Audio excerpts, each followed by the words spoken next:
Oh, here comes a sick one. Ronnie and Paul breaking things down. We're all washed up on the whole down.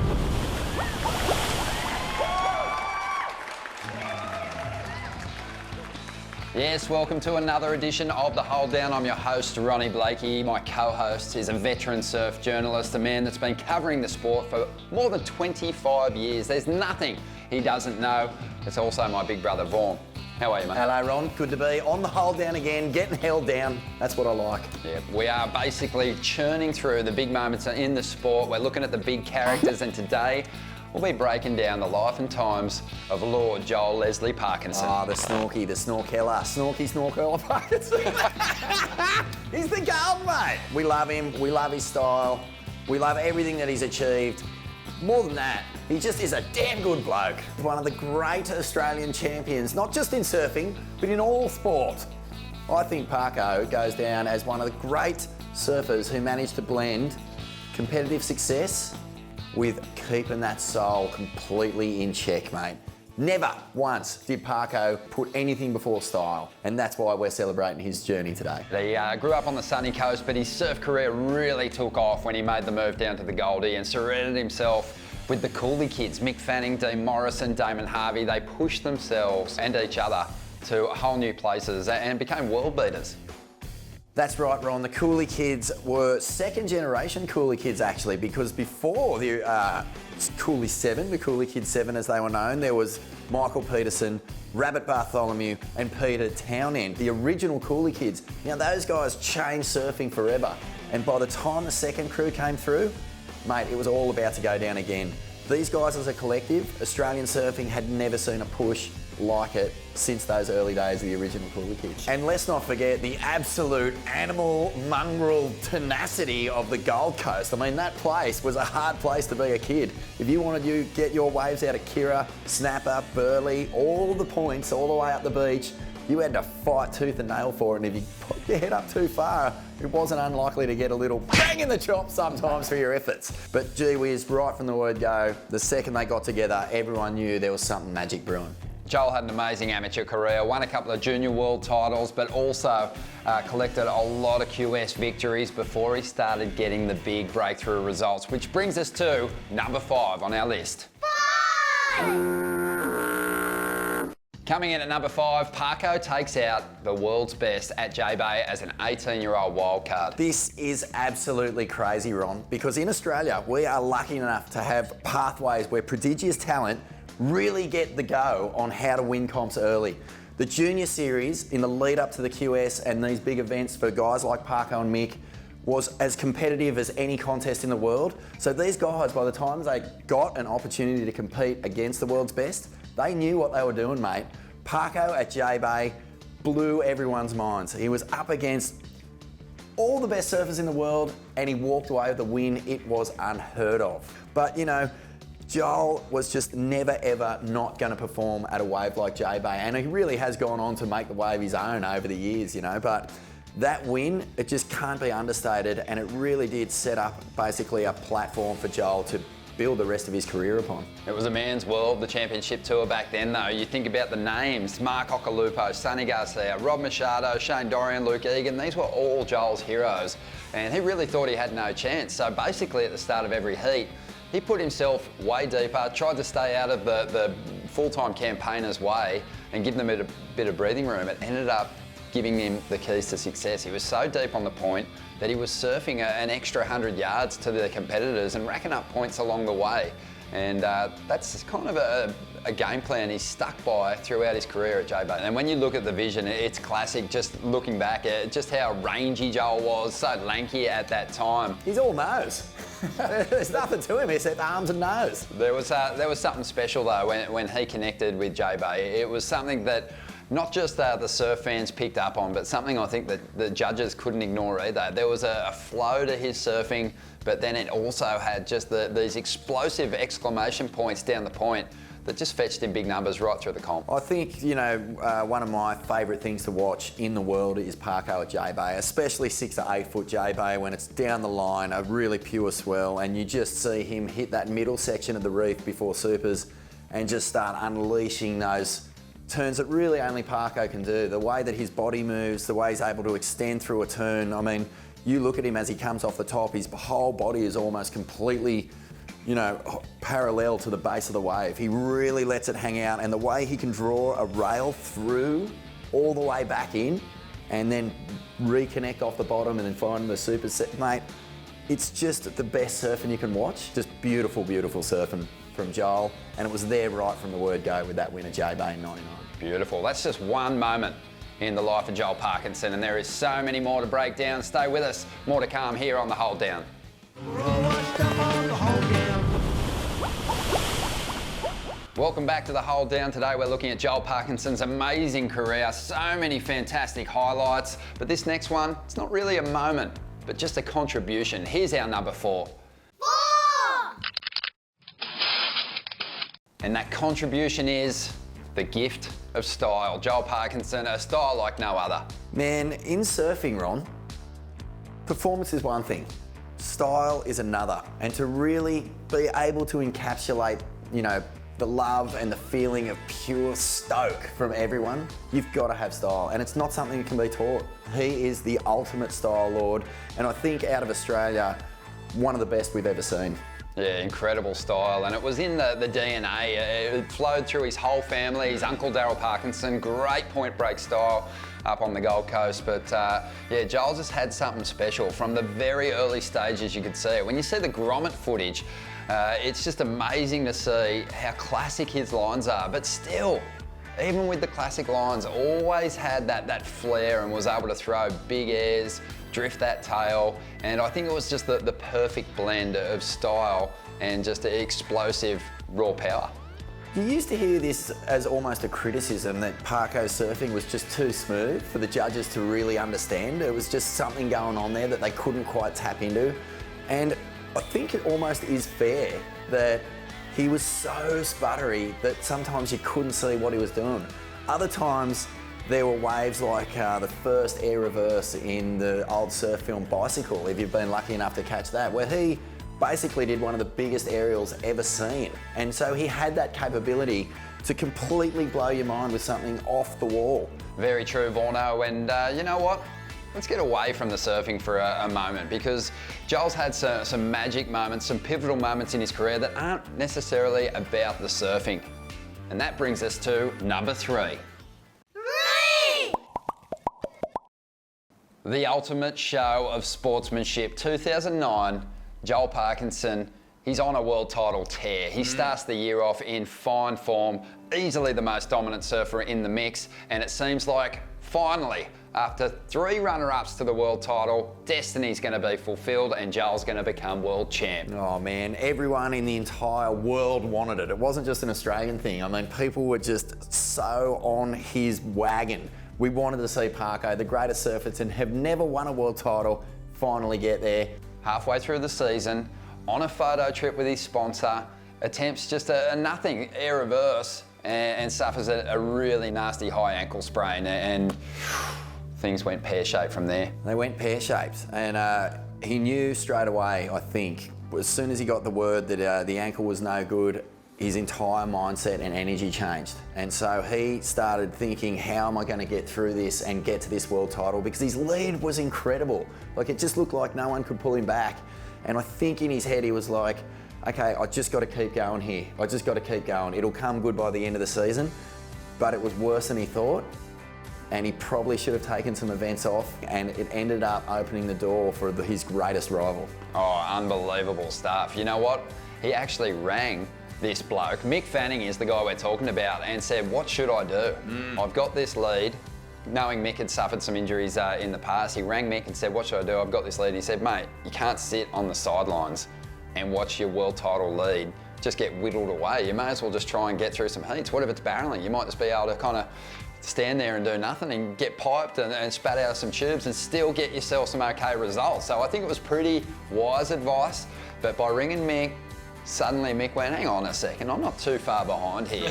Mick shaved his head, went full beast mode, turned up the trestles and went on one of the best back half of the season tears that we've ever seen. He won trestles, flew over to France, won there, went down to Portugal, won there, and was suddenly number 1 in the world going into the final comp at Pipe. Oh, gee whiz, it's your worst nightmare playing out, isn't it? I mean, it's one thing to have that lead and have it getting crushed. It's another thing to have the cyborg, who happens to be one of your best mates, coming right up behind you.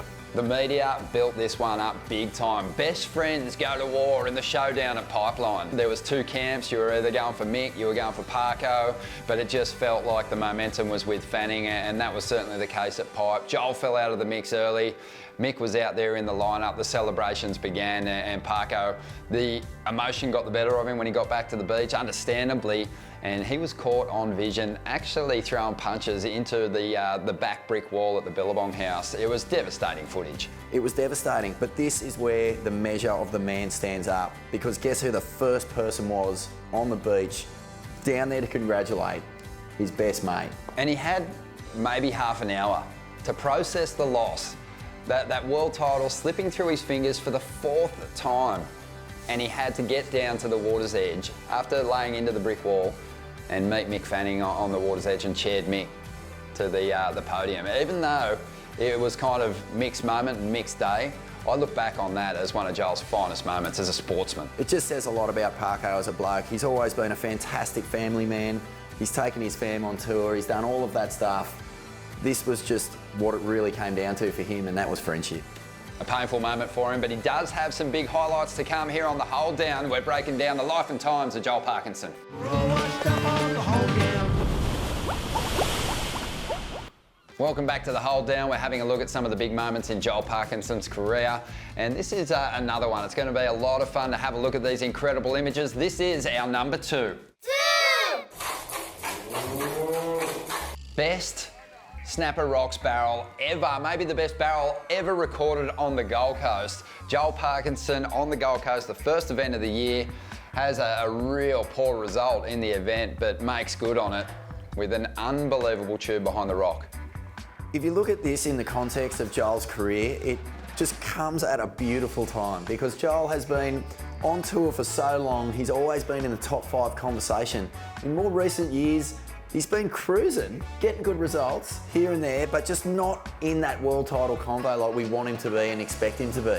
So all of a sudden, there's this transition taking place where you're not looking for him to be lifting the trophies as much as you're looking for these magic moments. And this is one of the greats, and it couldn't have happened at a better spot, at a better time, because he was already knocked out of the comp. And his last event on the Gold Coast too, as a full-time campaigner on the championship tour, beaten by Griffin Colapinto, who absolutely lords Joel in the 3rd round. So a real disappointing finish to his career on the Gold Coast. But there was a big highlight moment to come in the event window. On finals day, the surf jacked up. It was huge, and the decision was made to move the contest. The whole final series was played out down at Kirra, and that opened the door for Joel and a couple of his buddies, Mick Fanning and Kai Otten, to get out there behind the rock and step off into some monster barrels. Oh man, and sometimes fate just plays out in such a cool way, because they move the contest, so the eyes of the world are drifting just down with the rip all the way down to Kirra, and meanwhile the guys who own Snapper on its best days are getting it unimpeded. Joel Parkinson, Snapper's favourite son, without question, world champion, gets out there and pulls into a wave that will go down in history. And I think the only thing that can even get close to, it's an ingredient, it adds to the story, is this photo by Corey Wilson. It is just iconic. It harks back to the great photos of Billabong ads in days gone by. This thing, cover of the surf, a big issue, and a man who says, look at me, I'm ready to let this go. And why wouldn't you let it go when Snapper Rocks is your home break and you're the best surfer of all time to ever surf the joint? What about the sessions that this guy has logged at this location? So much time in the barrel, so many amazing turns. It's probably hard to even remember half the sessions that he's had out there, but my God, what an epic place to live. And so many people eating spray off his outside rail as they just got hammered in the whitewash. On your Parko, you deserve it, mate. You deserve every wave you get out there.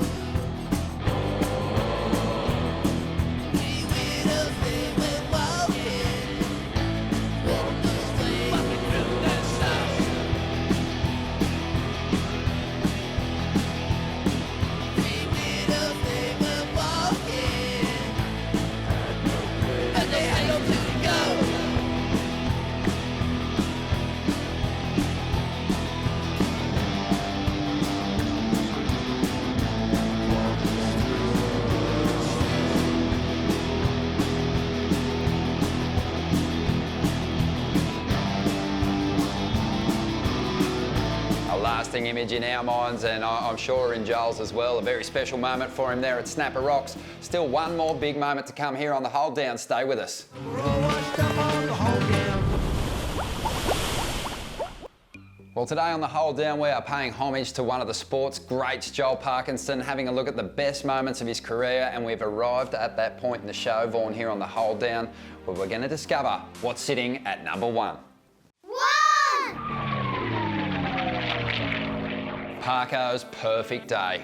Wind the clock back, take us back to the showdown in 2012. You little beauty. Well, every single surfer in Australia had been on Parko's journey. We'd known how close he'd come so many times. We'd seen that devastating 2009 where it just slipped out of his grasp to his good mate Mick Fanning. The stage was set in 2012 for Parko to finally grab that trophy. And you know what? It was against the GOAT, the greatest surfer of all time, Kelly Slater, Joel Parkinson, going for the world title at Pipeline. It doesn't get better than that. Every surfer wants to beat Slater. Joel got his chance. From what I remember of this Hawaiian season, just the lead up to that event, Joel was absolutely oozing confidence. He just did not care one bit who he was up against. He had total faith in himself that he would get it done. And in the lead up to that event, everyone said his aura around the North Shore was just fizzing. He was just like walking around and people would see him in the supermarket and just go, whoa, he's just glowing right now. So that's the kind of headspace you want to take into any showdown with Kelly Slater. I remember this day so clearly, mate. We were at work, working on a magazine. It had all started building into this final day. We all knew it was going to go down. And we just ripped the entire mag apart and started working on the Parko issue, certain that he'd get it done. So basically he made a magazine in 3 days, all about this day. But every heat was just so hard to watch because Kelly and Joel's points difference at that time was so that whoever kept getting through the next round took the lead. So it was just going, oh my God, Parko got through. Oh no, Kelly got through. So every single time it was like that. And it was just getting harder and harder to watch. You just couldn't believe that it was playing out. Just blow for blow, these two heavyweights going at it. Ali, Fraser, the whole thing, it was just sick.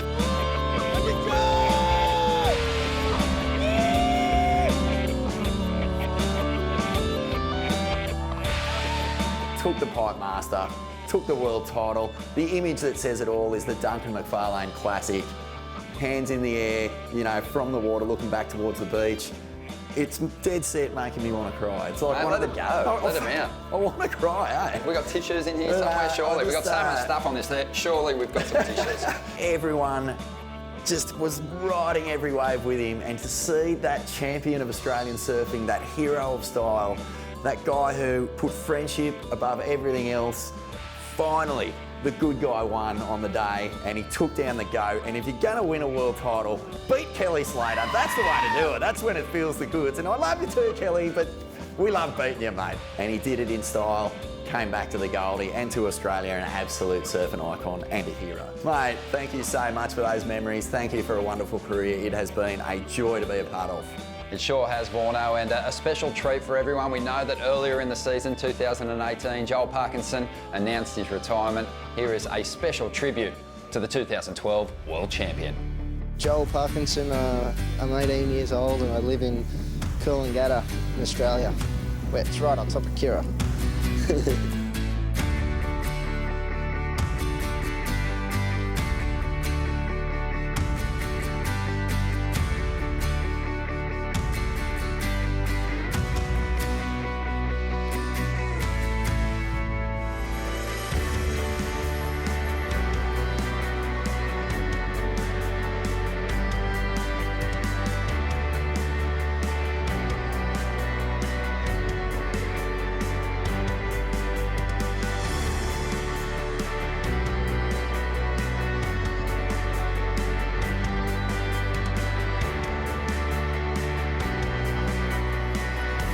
Well, that, Vorno, brings a tear to the eye. What an amazing career. That's been one of the funnest shows that we've put together yet, but we've still got so much more to come. Make sure you tune in next week as we break down more big moments in the sport of surfing here on The Hold Down.